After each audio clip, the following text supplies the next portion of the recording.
Which of the following is true? A. Salmon is the largest fish commodity in the world by value. B. Tapirs are from Taiwan. Or C. Moths are attracted to green light. Keep listening to Formosa Fauna to find out.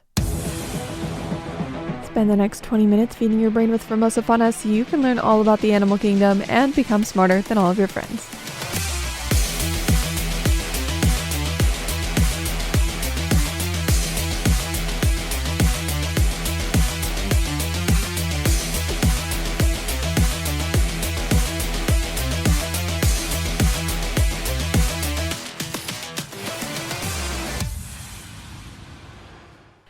Every Friday is Formosa Fauna Friday. Hello, I'm Tristan, the voice of Formosa Fauna. I love animals and I love talking about them. If you're even remotely curious about the animal kingdom, you're in the right place. On today's agenda, we're going to talk about a hero dog that led a missing toddler to safety, how Taiwan is the new winter hotspot for black-faced spoonbills, World Tapir Day on April 27th, the world's apex predators, and moths versus green lights.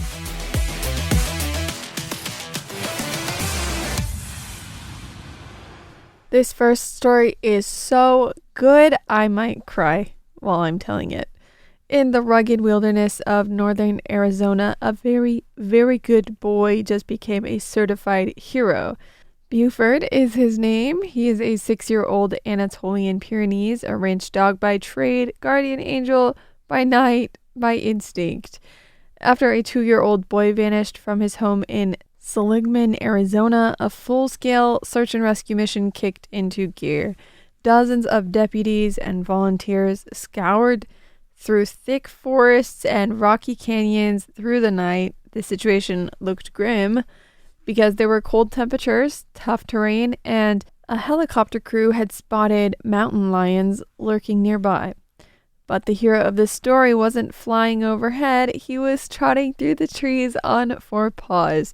Early Tuesday morning, Buford came wandering up the driveway at his home and his owner's home, who's named Scotty Dunton. They live on a remote ranch, and that morning, what his owner, Scotty Dunton, had found particularly interesting was right beside his dog was that missing toddler, barefoot in pajama pants and a tank top, cold, disoriented, and crying. Dunton said, "I knew it was him. I jumped out, grabbed him, and told him, 'You're okay, you're okay.'" Inside, Dunton got the boy water and food while he calmed down. When he gently asked the toddler if he'd walked all night, the boy just kept saying one word, "tree." So he asked, "You laid down under a tree?" And he said, "Yeah." He asked, "Did my dog find you?" And he said, "Yeah." Buford, a giant fluff of muscle and loyalty, typically naps through the day and patrols the ranch at night, keeping coyotes at bay. Whether he heard the boy's cries or stumbled upon him during his rounds, no one's quite sure, but Dunton tracked the tiny footprints across a mile of harsh terrain, and Buford was by his side every step of the way. After his very, very proud owner handed the boy off to authorities, he couldn't hold back and he gave him a 2-pound ribeye. And he also just said, he's just such a cool dog. As for the boy, he's safe and sound and will be fine after this, I'm sure, very traumatic experience. Thankfully, the dog was able to find him in time. On a scale of 1 to 10, how would you rate that story? Send me your thoughts by email at tristan@rti.org.tw. That is tristan@rti.org.tw.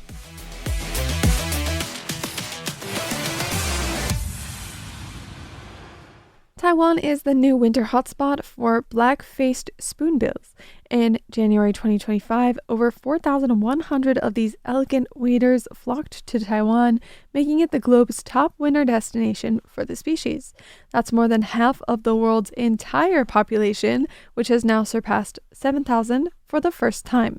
The birdwatching scene in Taiwan is buzzing with excitement. Tainan leads the way with 2,439 spoonbills counted. Jiayi County currently has around 700. These birds are known for their distinctive black faces and spoon-shaped bills, and they have recently chosen Taiwan's coastal wetlands as their winter sanctuary. Local volunteers, including birdwatching enthusiasts, have been instrumental in tracking these feathered visitors. Their efforts have helped monitor the birds' numbers and ensure their habitats remain protected. To keep the spoonbills coming back, the Forestry and Nature Conservation Agency is offering subsidies to fish farmers who maintain low water levels in their ponds, creating ideal conditions for the birds. This initiative not only supports the spoonbills, but also fosters a harmonious relationship between conservation efforts and local agriculture. So, if you're in Taiwan or planning a trip to Taiwan, consider visiting the coastal wetlands this winter. You might just catch a glimpse of these charming birds as they enjoy their new seasonal stay in one of the world's most welcoming retreats.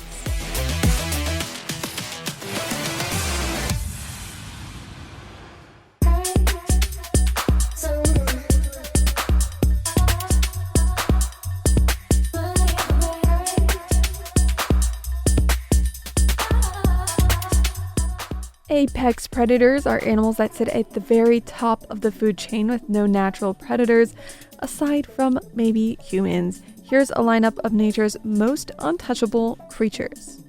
First, we have the orca, also known as the killer whale, which is considered an ultimate apex predator. They hunt everything from seals to sharks, even great white sharks. They're considered hyper-intelligent, social, and deadly efficient. They simply have no predators. Tigers are the largest of the large cats and can take down prey as large as buffalo or bears. Their only threats in the wild are human-related because nobody else can touch them. The great white shark is king of the ocean until maybe an orca shows up. Massive, fast, and armed with serrated teeth, they often only fall victim to other great white sharks or orcas. Up in the skies, we have the bald eagle, harpy eagle, and golden eagle. They mostly prey on mammals, reptiles, and other birds and are rarely hunted by anything. In the rivers, estuaries, and coastal lines, we have saltwater crocodiles. They have taken down sharks and water buffalo. Green anacondas are so powerful that they can eat deer, caimans, and even jaguars. Once fully grown, the giant constrictors are virtually untouchable. Over in the Arctic, we also have polar bears. They hunt seals by waiting at their breathing holes. The polar bear's nose is so powerful it can smell a seal on the ice 20 miles or 32 kilometers away. Interestingly, adult rhinoceros and elephants are not predators, but also have no predators due to their size and power. Even lions are wise enough to stay out of their way.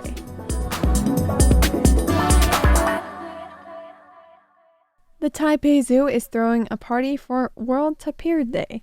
From now until April 30th, the zoo is hosting a series of fun and educational events to celebrate these unique creatures. World Tapir Day takes place on April 27th. Visitors can enjoy interactive tapir-themed games and win cool prizes. On April 27th, the actual World Tapir Day, the zoo's shuttle train will even feature a special guest, the Malayan tapir train conductor. The zoo's 9-month-old Malayan tapir, Lim Lu, weighs over 180 kilograms and lives with its mother in the pool area near the Pangolin house. Lim Lu's fur is transitioning from brown with white spots to the classic black and white pattern as he matures. Malayan tapirs are endangered, with only about 3,200 remaining worldwide.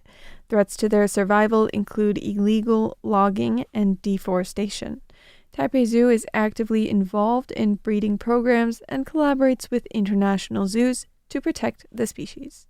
You can support tapir conservation by choosing eco-friendly products, using reusable items, and opting for public transportation. Every little action counts in preserving the incredible animals and their habitats. Speaking of eco-friendly products, I went to buy some dry cat food yesterday and was very surprised that out of a selection of maybe 50 different kinds of dry cat food in the store, there was one that had an eco-friendly leopard cat sticker on it. It's called 友善食虎农作. So it's literally translated to friendly leopard cat agricultural product. And I never really thought about how cat food or dog food could be either eco-friendly or not eco-friendly, and it's really got me to start thinking about how it might be eco-friendly. Because I know some products that are grown in Taiwan, like bananas, for example, those can easily be friendly for leopard cats if they do a few specific things, but cat food? I'll have to look more into that. Did I purchase that bag? Absolutely. Easy choice.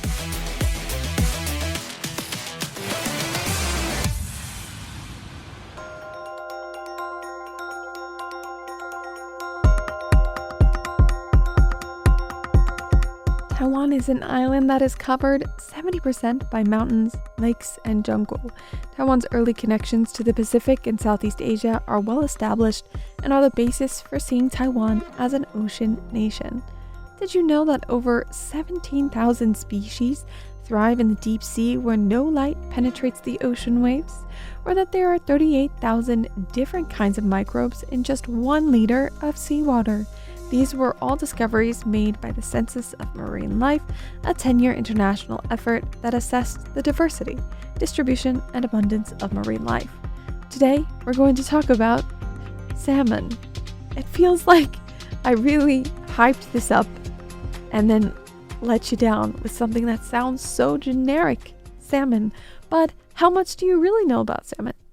Salmon are incredible travelers. Some species migrate over 2,000 miles from the ocean back to the exact freshwater stream where they were born to spawn. They use the Earth's magnetic field and their keen sense of smell to navigate, even leaping waterfalls up to 12 feet high to reach their birthplace. But salmon aren't just impressive athletes, they are a keystone species. When they die after spawning, their bodies feed everything from bears and eagles to forests themselves. Their nutrients enrich the soil and support entire ecosystems, even miles inland. Where salmon go, life follows. By value, salmon is the largest single fish commodity in the world. China leads the world in overall seafood consumption, while the highest seafood consumption per capita belongs to South Korea.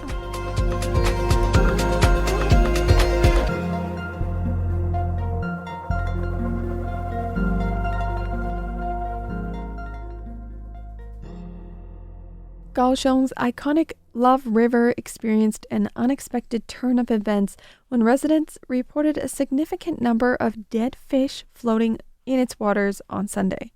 The Environmental Protection Bureau swiftly responded by testing the river's water quality, ruling out any illegal discharge as the cause. The investigation revealed that water temperatures had dropped to 24.5 degrees Celsius, leading officials to believe that the fish kill was most likely caused by a sudden temperature fluctuation.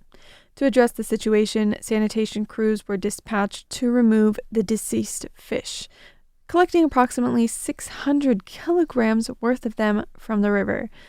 Cleanup operations were completed by Monday afternoon, and city officials have pledged to continue monitoring the area to ensure the river's health. The Love River is equipped with 6 monitoring stations that collect real-time water quality data around the clock. Residents can view updates on water temperature, pH level, conductivity, salinity, dissolved oxygen, and other indicators through the official website. While the incident was unfortunate, the swift response and ongoing monitoring efforts have demonstrated to some Kaohsiung's commitment to maintaining the health of its beloved Love River.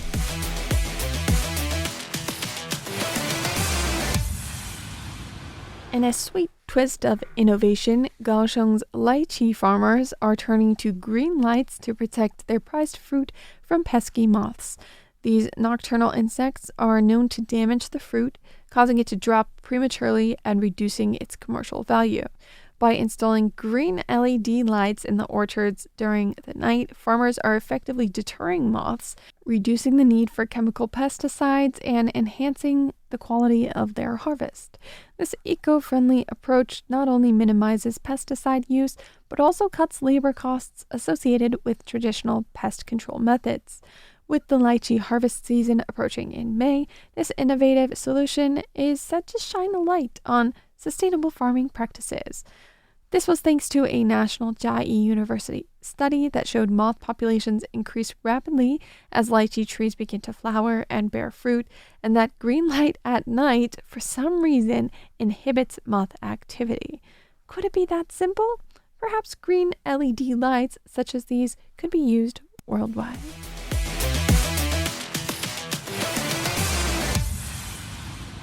It's that time of year again when Taiwan's skies come alive with the fluttering wings of purple crow butterflies.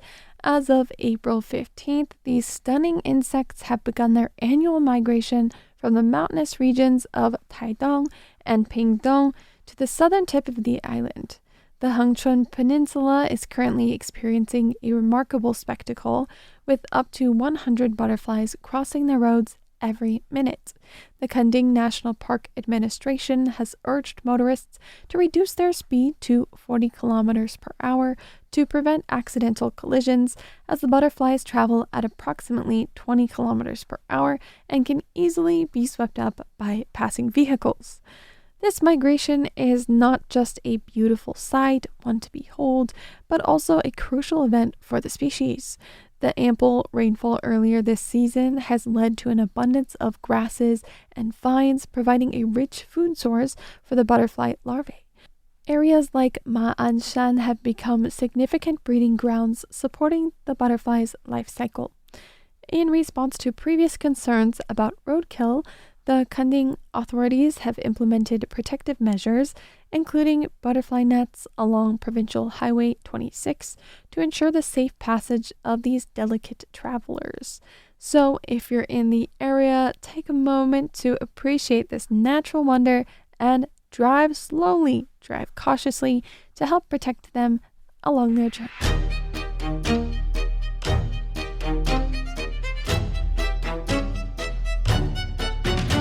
We're all familiar with the theory of evolution, yeah? Today's scientist of the day is Wilhelm Johansen. The general belief among Darwinians was that natural selection could modify organisms indefinitely. Johansen was an early convert to Mendel, but he wondered about the malleability of organisms under the pressure of natural selection. From the year 1900 to 1902, Johansen did a series of breeding experiments and discovered that even when you selected the largest beans and planted those, you could only get so far from the mean and no further. Natural selection did not create variations, it had to wait for them to appear. Johansen also noticed that when you sort the beans by the attributes of their parents, there was no way of predicting the traits of the next generation. The appearance of the bean plant is not the same thing as its genetic structure. By the year 1909, he had this all figured out and published his publication, Elements of an Exact Theory of Heredity, where he used the terms phenotype and genotype.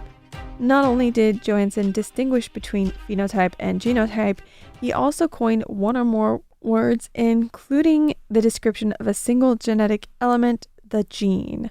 Apparently, scholars all across the world acknowledge his work was essential in bridging the gap between different mutations and experiments, yet he is considered very undercited in the scientific world and sometimes forgotten. Wilhelm Johansen passed away in 1927 at the age of 70.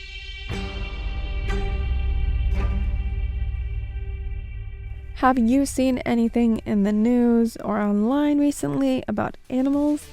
If something has piqued your interest, you should send it over my way. Write your emails to tristan@rti.org.tw. That's tristan@rti.org.tw. Making it to the end of an episode makes you a Formosa Fauna friend. See you next time for Formosa Fauna Fridays here on Radio Taiwan International.